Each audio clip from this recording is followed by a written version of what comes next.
I should have walked away the second his lips touched mine, but I did not.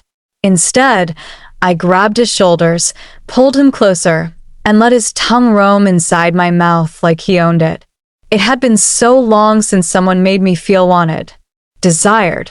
His breath was warm, laced with mint and trouble. My back was pressed against the marble kitchen counter. My thighs were parted. His hand was already sliding up beneath my skirt, and I could feel the throb between my legs like a drumbeat begging for release. His name was Tyler. He was 20. I was 49. He called me Miss Brenda. I was supposed to babysit his little siblings, not let him slide inside me and make me feel like a woman again. But when he moaned my name in my ear and whispered, "You are so damn beautiful," I broke. Completely. And as I looked into his eyes, feeling him pulse deep inside me, I knew I had crossed a line I could never uncross. But what I did not know then was that this boy had secrets, and one of them was about to destroy everything. Before I go on, I just want to say thank you to all my subscribers for your love and constant support. You are the reason this channel keeps growing and glowing.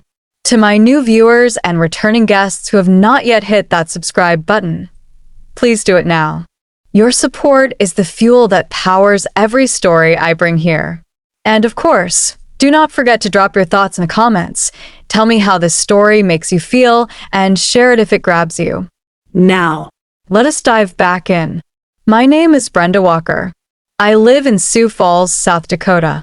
Divorced at 45. My ex-husband left me for a 27-year-old real estate agent with fake breasts and a fake smile. After 21 years of marriage, I got half a house, a cracked heart, and no sex life. I took the babysitting job because I needed to feel useful again. The Carson family was wealthy, refined, and private. Mr. Carson was rarely home. Mrs. Carson ran a luxury spa downtown. The kids were sweet. Emma was 5 and Jacob was 9. But no one told me Tyler, their oldest, would be home for the summer. He was lean but muscular. Sun-kissed skin. Deep brown eyes that held onto your gaze like they had a right to your soul. He wore his confidence like a cologne, and I inhaled it every time he passed me. At first, it was harmless. Just quick glances, light smiles, a towel hanging low on his hips after his shower. But one afternoon, something shifted. I was folding laundry in the living room when I felt eyes on me. I turned, and there he was, leaning against the staircase, watching me. "Nice view," he said, smirking. I laughed it off. "You should be ashamed." "Why?" "You are beautiful," he replied.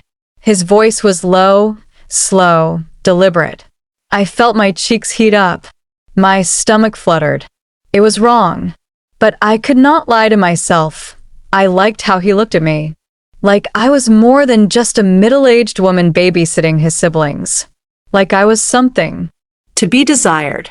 That night, I stood in front of my bedroom mirror, touching my face, tracing the curve of my waist, wondering, did I still have it?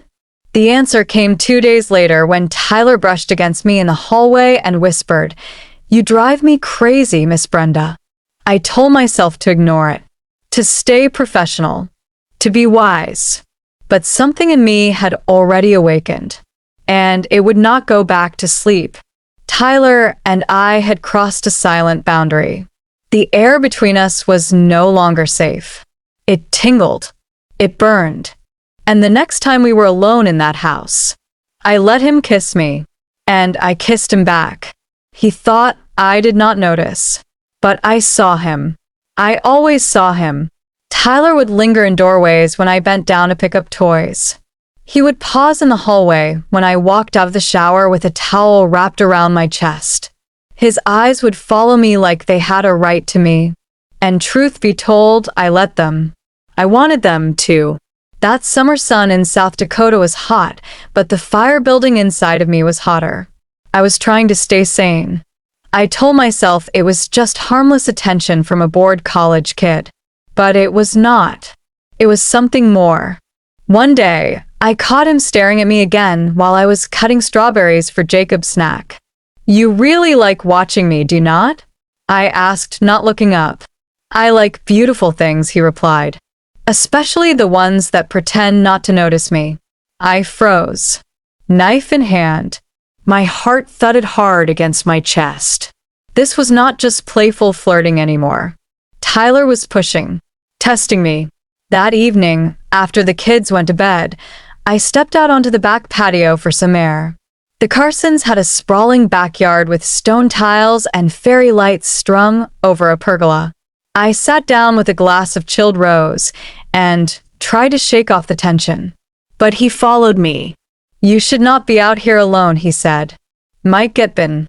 "By what?" I asked. He moved closer. "Me." I should have laughed. I should have told him to stop. But I did not. Instead, I asked, "Do you always talk to women like this?" "Only the ones I want," he said. "Only the ones I dream about." Then, he kissed me. It was not soft. It was not gentle. It was hungry. His lips crashed into mine with force, with need. I tried to pull away, but my fingers betrayed me. They grabbed his shirt, pulled him closer. My wine glass dropped to the floor and shattered. His hands gripped my waist. Mine were in his hair. My body betrayed me that night, and I did not stop it. The next night there was a storm. Thunder rolled across the sky like a warning from heaven. The rain fell in sheets. The Carsons had gone out of town for a fundraiser and asked me to stay the night with the kids. They were asleep upstairs by 9 p.m. Tyler and I were alone in the house. Again.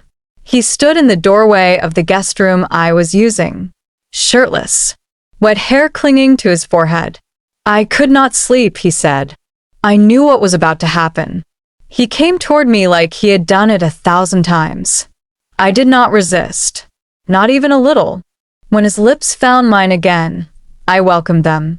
When his hands slid between my thighs, I opened for him. When he laid me back on the bed and slipped inside me, I gasped because I had forgotten what it felt like to be filled, to be wanted, to be devoured. He moved like a man starved. I moaned like a woman reborn. His voice trembled in my ear. "Tell me you want this." "I want this," I whispered. "I need this."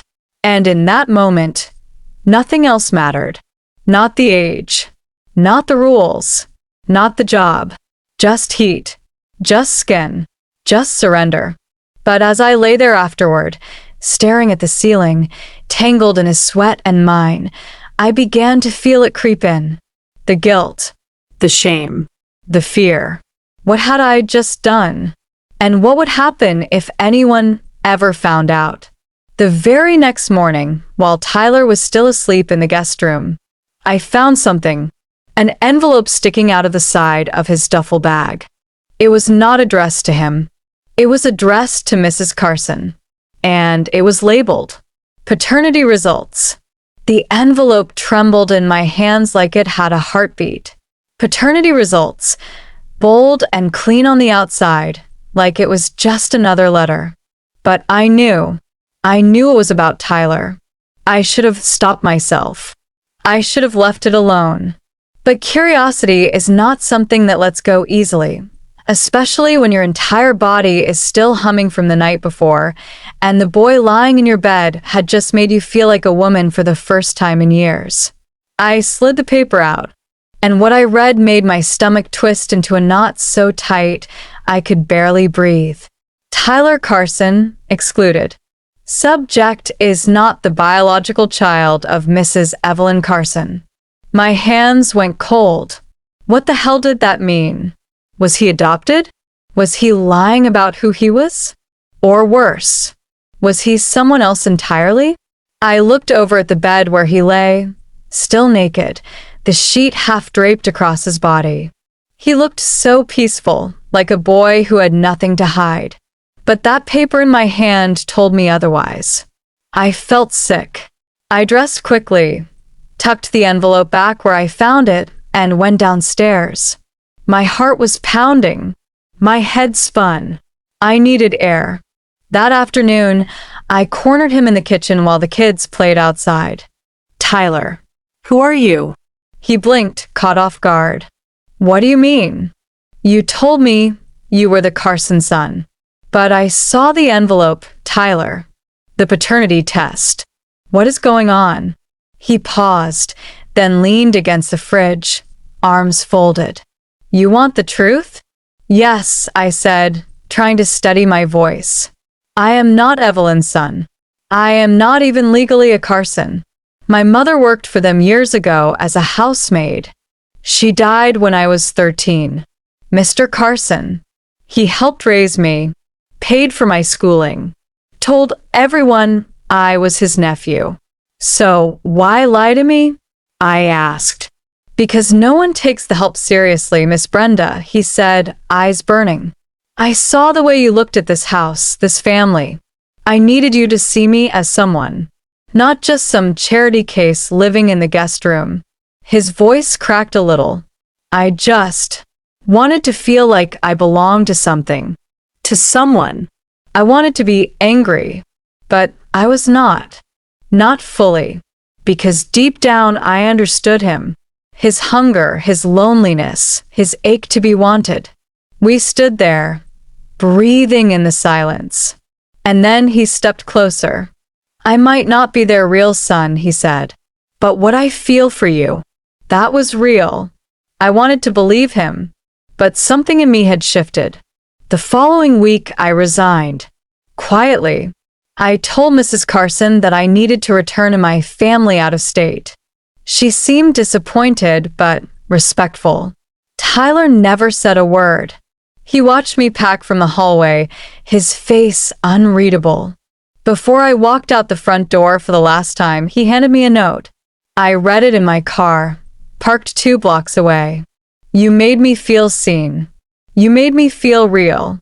I will never forget the way you moaned my name. I will never forget the way you let me inside you.